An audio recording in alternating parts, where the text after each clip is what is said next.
최경영의 최강 시사와 함께하고 계십니다. 네, 윤석열 대통령이 어제 간호법 제정안에 대한 법률안 거부권을 행사했습니다. 더불어민주당 정책위 수석 부의장 김성주 의원 나오셨습니다. 안녕하세요. 예, 안녕하세요. 예. 이게 지금 취임 이후에 두 번째 거부권 행사인데 예상은 하셨을 것 같고요. 예. 예, 처음에는 설마 거부권까지 행사하겠는가 싶었는데 그러셨어요? 예. 최근에 당정 협의를 거치는 걸 보면서 결국은 거부권 하는구나 이렇게 판단하고 있었습니다. 왜 설마라고 생각을 하셨어요? 왜 그 전에 대선 전에 했던 말들이나 뭐 이런 것들 때문에 윤석열 그렇습니까? 대통령이 후보 시절에 예. 간호법 제정에 대한 약속을 했고 또 국민의 힘이 자신들이 간호법 입법 발의를 한 상태였기 때문에 국민의 힘도 그렇습니다. 예. 네. 이게 3명의 대표 발의가 있었고 115명의 의원이 공동 발의를 했는데 그중에 국민의힘 의원도 다수가 참여했습니다. 그래서 대통령이 후보 시절 약속하고 예. 여당이 스스로 발의한 법안에 대해서 반대하고 거부권을 행사한다는 것은 상상조차도 할 수 없었죠. 약속을 하지는 않았다. 전반적으로 뭐 처우를 개선하는 그런 취지였다. 이렇게 지금 이야기를 하고 있잖아요. 2022년 1월 11일 날 예. 윤석열 후보가 간호협회에 방문해서 이렇게 얘기합니다. 내가 대통령이 되면 예. 의료 기득권에 영향받지 않고 하겠다. 그 말도 해요? 의료 그렇습니다. 기득권에 그게 영향을 받지 잠깐 않고. 좀 간호협회에서 그 영상 내용을 비쳤다가 대통령을 너무 자극한다라고 하는 그런 우려가 있어서 그 화면을 스스로 내렸는데요. 예. 명확하게 내가 한다라고 믿어주세요라고 한 말이 있습니다. 그리고 그때 당시에 방문했을 때 간호협회 그 강의실인가요? 예.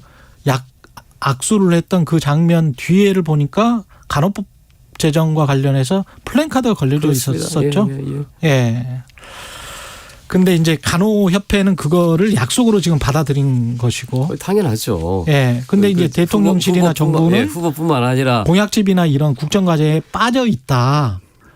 써 있지는 않다. 이렇게 지금 주장을 하고 있는 거죠. 민주당도 똑같이 대선 과정을 거칩니다만 저도 선거 출마해서 어디 가서 누구한테 이 얘기를 하면 그건 약속인 겁니다. 공약집에 들어가야만이 정식 공약이고 아니면 지키지 않아도 된다라고 하는 건 있을 수가 없는 것입니다. 민주당은 지난 대선 과정에서 이재명 후보가 얘기했던 모든 내용들을 공약이라고 해서 이행에 대한 계획까지 세워놨습니다. 제가 정책본부 수석 부본부장으로 그런 작업들을 지휘했거든요. 그런데 대통령이 직접 가서 간호법 제정에 대한 약속을 하고 나를 믿어주세요 했고 그다음에 원희룡 정책본부장 현재 박대출 정책위 의장이 전부 간호법 제정에 약속했지 않습니까? 이거 후보의 뜻이다고. 근데 와서 이제 그게 덕담이었다고? 그게 말이 됩니까? 그러면 중간에 뭐 거부권을 행사하기는 했습니다마는 여당이나 또는 정부가 이런 거를 좀 이 조항을 빼주거나 이 조항을 수정하면 합의를 할 수 있다 이런 사인 같은 거는 안 왔습니까? 국회 보건복지위원회에서 이 간호법을 논의를 한 게 5차례입니다. 한 차례 공청회가 있었고요.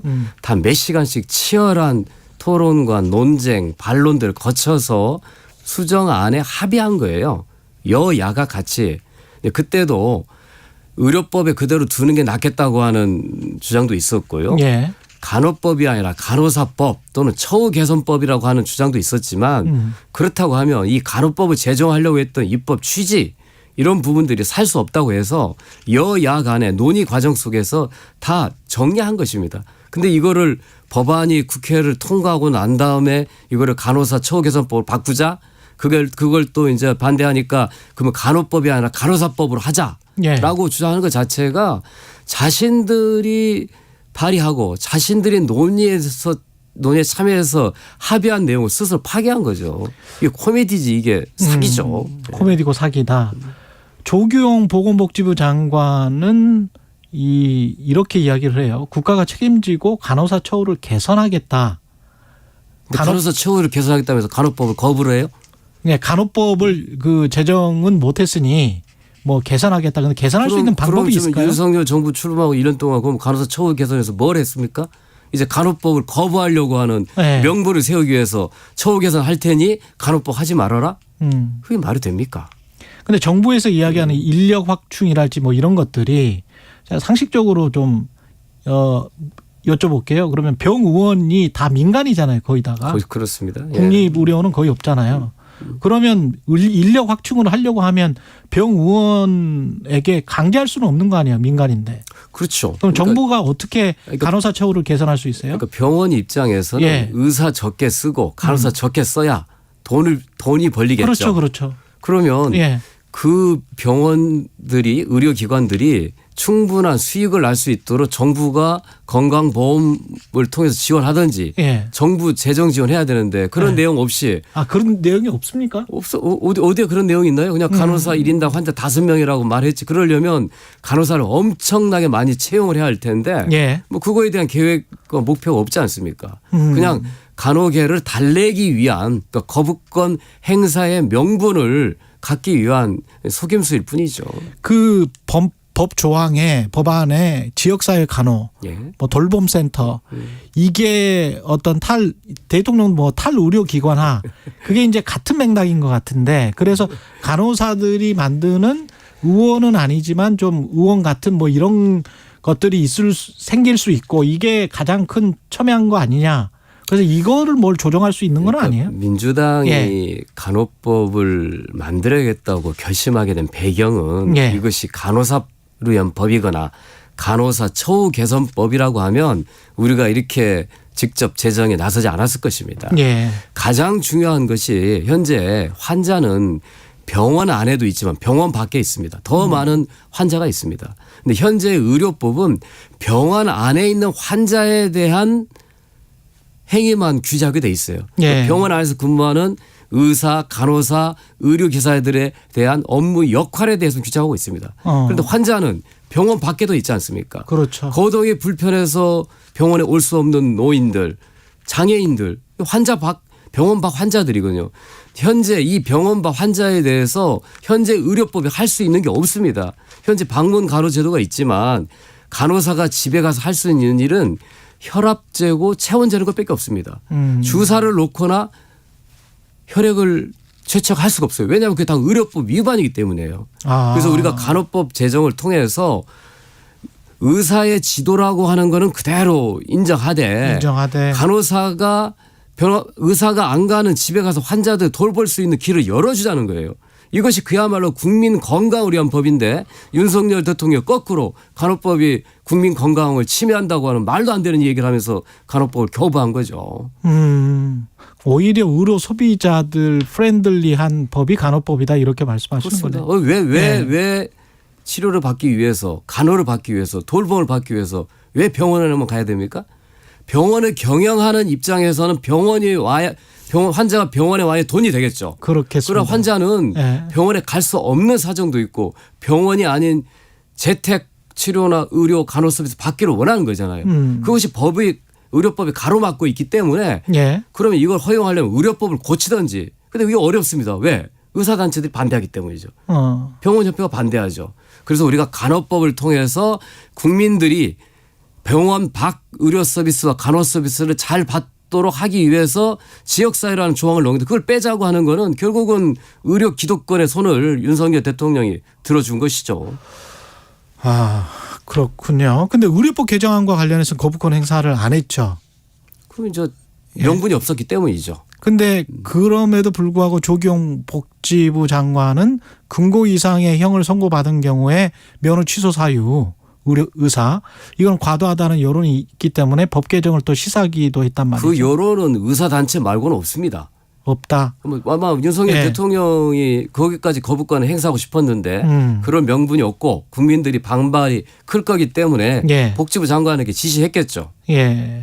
그러면 민주당은 지금 재의결을 하는 절차를 밟을 수밖에 없나요? 아니면 타협의 여지가 좀 있습니까? 자동 폐기되는 수순을 밟지 않는다면 어쨌든 간에 저는 이 제정 간호법이 굉장히 의미 있는 우리나라 의료 체계의 변화를 이끌어내는 중요한 법안이고 국민들을 위해서 굉장히 필요한 법안이라고 생각하기 때문에 거부권 행사했다 하더라도 제2의결 절차를 밟을 그런 계획입니다. 뭐 여당이나 정부에서 이 조항만 수정하자 또는 빼자 뭐 이런 공식적인 제안이 온다면 어떻게 현행 하시겠습니까? 헌법에 나오는 예. 대통령이 제2권이라고 하는 것은 이 부결된 법안에 대해서 다시 투표하는 거예요. 그렇죠. 수정안을 놓고 할 수가 없습니다. 아니 일단 만약에 이제 수정안을 만들어서 그렇다고 하면 제대로 일단은 한번 제의를 통해서 해보자. 뭐 가결이든 부결이 끝나고 난 다음에 그 여야가 다음에. 수정에 대한 논의를 시작할 수 있는 거죠. 지금 이제 거부권 행사해 놓고 나서 수정안 가지고 얘기하자고 하는 국민의힘의 주장은 완전히 거짓이고 사기죠. 그럼 법적으로 그렇게 절차가 안 된다는 말씀인 그렇습니다. 거죠. 예. 양곡관리법 역시 부결됐었고, 근데 이제 여당에서는 계속 입법 독주라고 지금 주장을 하지 않습니까? 자신들이 발의한 법안을 2년에 걸쳐서 많은 논의와 토론 끝에 합의해 놓고 예. 결정적으로 간호법 처리하려고 하는 표결에 들어가니까 퇴장해버린 사람들이 예. 그걸 가지고 민주당이 입법 독주라고 누명을 씌워요. 이 지금 거부권 행사가 바로 행정 독주죠. 그리고 대통령 독재의 길로 가는 거죠. 예. 앞으로 국회가 국민의 뜻에 따라서 다수결로 입법한 법안을 번번이 대통령이 거부권 행사한다면 그거는 입법부가 무력화되는 것이고 결국은 삼권 분립을 규정한 헌법 정신에 대한 정변 위배가 되는 것입니다. 예. 김재영 님이 집에서 요양하는 환자가 병원으로 가는 것 정말 보통 일이 아닙니다. 이동도 너무 힘들고요. 그렇게 말씀을 하셨습니다만 김정우 님은 간호사 외에도 다른 직역들을 위한 법도 고민을 해 주십시오. 간호조무사들을 위한 법도 필요합니다. 이렇게 말씀을 하시는데. 그러면 간호조무사법도 만들어야 됩니까? 간호법에다가 간호사와 간호조무사에 대한 규정을 넣은 겁니다. 넣습니까? 그리고 간호조무사들이 예. 요구한 법정단체와 요구도 수용한 거고요. 예. 다만 간호조무사들은 2년제 간호전문대 과정을 만들어 달라고 하는데 그거는 간호법에 들어갈 수 있는 내용이 아니고 그거는 교육부 교육법. 소관이에요. 학교 설립은. 예. 그러니까 그런 부분들은 우리가 검토하고 예. 추진할 수 있다라고 얘기했는데 그 간호법 자체를 반대하고 그 의사단체와 같이 의료연대를 만들어서 하게 되니 타협의 지점이 없게 된 것이죠. 예. 1분 정도 남았는데요. 쇄신 의원총회를 가셨었죠. 의원님도. 예. 이 김남국 의원 관련해서 재산 투명성 강화를 위한 뭔가도 해야 될 것 같고 김남국 의원도 뭔가 당에서 진상조사를 하든 뭘 해야 될 것 같은데 의원님 의견은 어떠세요? 사실 이제 민주당에서는 있을 수 없는 일이 발생한 거죠. 예. 전당대회 때 무엇이 오갔다든가 또 의원이 국회의원이 되어서 어떤 특정한 재산 증식을 위한 투자를 했다는 것이 있을 수가 없습니다. 저는 정말 민주당 원으로서 굉장히 부끄럽고 이번 기회를 통해서 철저히 민주당이 다시 태어난다라는 기본 그런 자세로 의지를 다지고 실천해야 된다고 생각하고요. 예. 그러나 개인적인 일탈의 문제를 그냥 개인에 대한 책임으로 비난하게 끝날 게 아니라 우리 모두 우리가 뭘 잘못하고 있는 것인가 우리가 뭘 놓치고 있는 것인지 우리가 스스로 불감증에 빠진 것은 아닌지 철저하게 돌아보고 쇄신의 노력들을 해야 될 것이라고 생각합니다. 민주당 정책위 김성주 수석 부의장이었습니다. 고맙습니다. 예. 경북 울진에서 대형